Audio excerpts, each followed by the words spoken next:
ويسألونك عن الروح قل الروح من أمر ربي وما أوتيتم من العلم إلا قليلا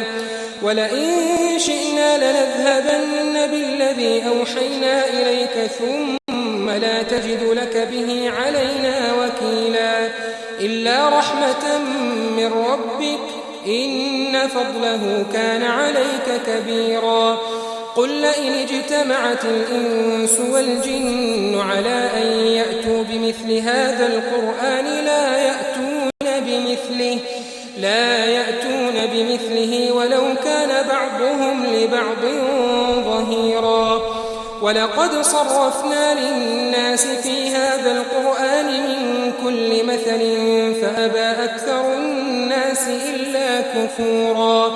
وقالوا لن نؤمن لك حتى تفجر لنا من الأرض ينبوعا أو تكون لك جنة من نخيل وعنب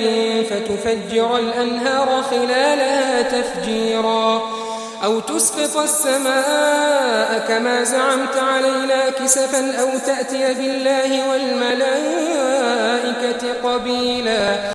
أو يكون لك بيت